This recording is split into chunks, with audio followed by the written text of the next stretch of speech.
Hey everybody, High Lord Tamberlane back with another Obscurity in Miniature. Now, I know I'm usually reviewing monsters and nonsense like that, but today we're going to actually go back to the humans.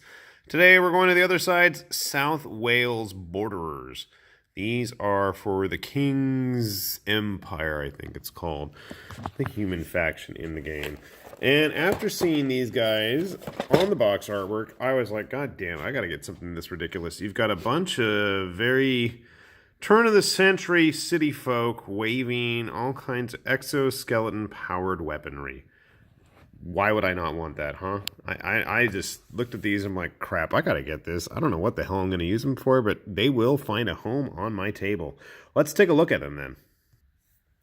So upon popping open the box, we've got the usual card with rules. They've got rifles and steam-powered fists. Remember our mates. Remember our mates. Got to walk it off. All right. Incomprehensible insult. There we go. That's what every game needs. A bunch of slangy stuttering coming out of some dude with piston-powered fisticuffs. We got a big old bag. Looks like we got two of the multi-basing bases. Now, this looks like you can fit up to 5 guys, which is interesting. We don't have 5 guys in the box, though. Take a look at them. So these are our South Wales Borderers. I'm going to pull them out one by one so you guys can get a better look at them. Now, keeping in mind that they don't have their bases, I'm just going to grab a 40mm base for the other side. So here's our first fine gentleman. Oh, look at that facial hair. This is a man of action despite being super glossy. Interesting. Whoa, interesting that the backpacks have all kinds of detail there going on. That's going to be a fun one to paint. Got a little bit of mold lines, but I don't really give a crap. I'm just going to start painting it. I like the fact that his exoskeleton is not actually attached all in one piece. It looks like it's actually been glued on top of him. Seems to have some kind of spear pile driver type thing going on there. You gonna stand up? Oh, bloody hell. No, you're not standing. Fine. Maybe this bloke will. We've got a cowboy slash crazed preacher looking dude here. Can I get his face up close? I don't know what's going on there with his jacket. That's not good. And his blades are floppy. It's going to take some heating. That's okay. You can see the pistol there. This figure needs a little bit of work. I'm going to stand up, though. We're 2 for 2 so far in terms of guys not wanting to stand up. Is it all guys? This is an interesting one. It looks like he's got cannons on his arm there, as well as the big steel fists. Maybe you want to stand up, huh? No! Oh, crap, I'm dying. Hopefully we can get a comparison. So, these guys all seem to be in... Oh, dude, come on. There we go. So, they all seem to be in scale with each other. They're not overly large. This is a Shadows of Brimstone figure trying to get in on the action there. Typical Malifaux human. And, I mean, he's hunched over as it is, so that's not too bad a size scale. Alright, here we have old dude out of focus with a beard. Again, you can see all the buckles and details there on his suit. I like the fact that everybody seems to have their own contraptions. And again, they're really not going to look out of place with other things like Malifaux.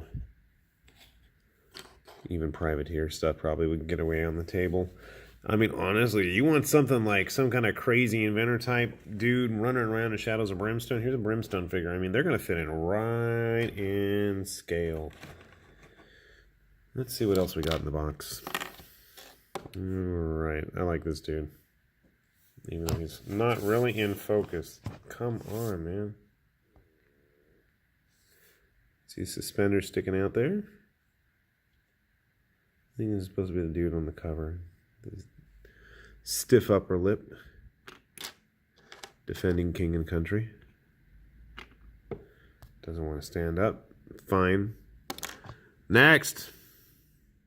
An out of focus female borderer. Kind of cool. Those claws are going to probably require... Yeah, check out the warping there. She does have facial features, so that's a plus. Hopefully they come through after I prime her. Honestly, she looks bigger than some of the men.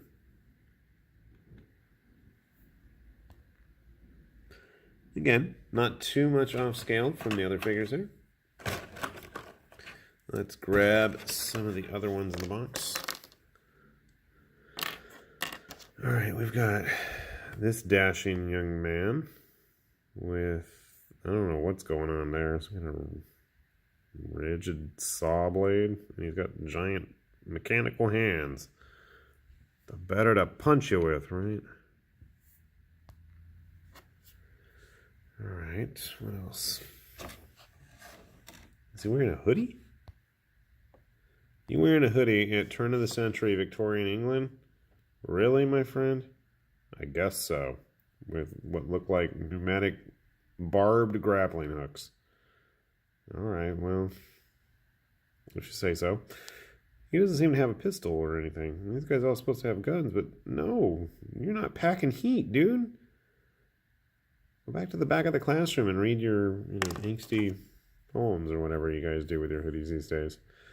Oh, boy, what's this guy up to? Oh, knock your block off. I like this dude. He seems larger. He's definitely got a bit of a belly. That little radial on the end of his shoulders. Gonna be a problem, but...